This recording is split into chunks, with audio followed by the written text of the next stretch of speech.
Level 1. The Runner. You are 14 years old. You live near a border town where the official crossing takes 6 hours and the unofficial one takes 6 minutes, if you know the right gap in the fence. Your cousin runs that gap for a man named Esau. Esau does not deal in drugs. Esau deals in small, hard, ugly rocks that do not look like anything until someone with the right eyes looks at them. Your cousin gets caught at the fence one night, not killed, just caught and beaten and warned. He cannot walk for a week. Esau needs a new runner, small, fast, invisible. He looks at you the way men look at tools they are deciding whether to buy. You carry your first stone inside a hollowed-out crayon in your school bag. Your hands do not shake. You are surprised by that. You cross the fence in 4 minutes. Esau pays you more cash than your mother makes in a month. You ask him why the rock is worth anything. It is just a rock. He laughs, not unkindly, and tells you the rock is worth nothing. He tells you 100 years ago, a company in another country convinced the entire world that a small, clear stone means forever, means love, means you matter. He tells you that lie is the only reason you are standing here. The rock did not make this business. The story did.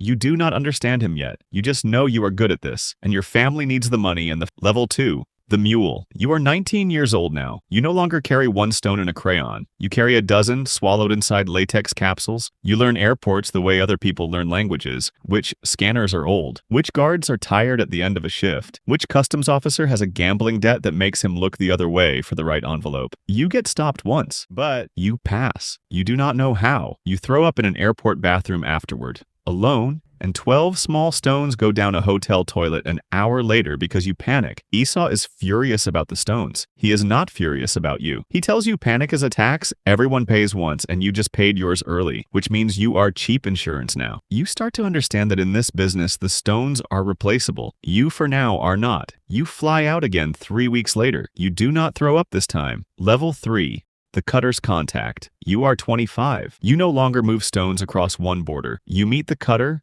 an old man with ruined eyes from decades of close work who can look at a rough stone and tell you, almost to the dollar, what it will be worth once someone lies about where it came from on a piece of government paper. You watch him forge an origin certificate for the first time. A stone pulled out of a conflict zone, soaked in everything that implies, becomes best in paper, a stone mined 2 countries away, in a place with clean hands. You ask him if it bothers him. He tells you the paper is the only thing in this entire business that was ever real to begin with, and he has been faking that part for 30 years. You meet your first buyer who knows exactly what he's buying and pays extra for it. You learn there is a market for blood dressed up as rarity. You start making more money in one trade than your cousin made in a year of running the fence. You also see for the first time a checkpoint that was not bribed. You walk past it on the other side of the street, hands in your pockets, heart somewhere up near your throat, and you do not stop walking. Level 4. The Distributor. You are 33. You run 3 routes now, not 1. Air, sea, and a slower overland chain through a country whose name you've learned to never say out loud on a phone. You have people under you the way Esau once had you. You watch a 17-year-old swallow his first capsule in a hotel bathroom. A shipment goes missing.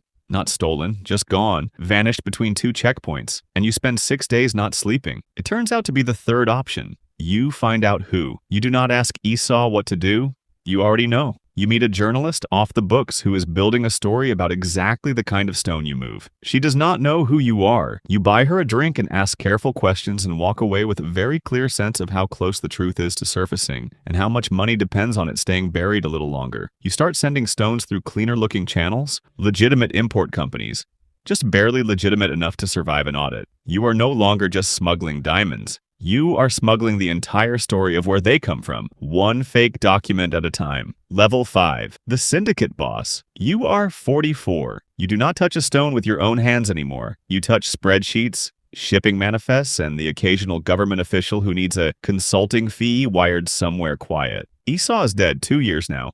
Heart attack at his desk, and his network is yours by an order of succession. Nobody wrote down, but everyone understood. You control supply now, not just movement. Mines, militias, and the silence between them. You learn the real product was never the diamond. A government tries to trace a stone back to your supply chain through a UN watch list initiative. You spend 11 months and an amount of money you don't say out loud making sure the trace ends 3 layers before it reaches you. It works. You feel something for about 4 seconds that might be relief, or might be the first real fear you've had in 20 years. The fear of a system finally working the way it's supposed to. You think for the first time since you were 14 about the rock in the crayon, and your cousin's face after the beating at the fence, and how far one bad night turned into an empire built on a lie. Level 6. The legacy. You are 58. You own 3 legitimate jewelry houses now in 3 different countries, with your name, or a name close enough to yours, engraved in gold above the door. Your daughter runs the flagship store. She does not know everything. She knows enough to never ask the questions that would make her have to know more. And you understand, finally, completely,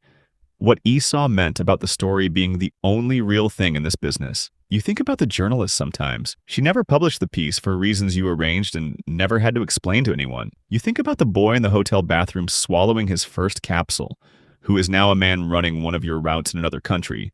The way you once ran Esau's, the rock never changed.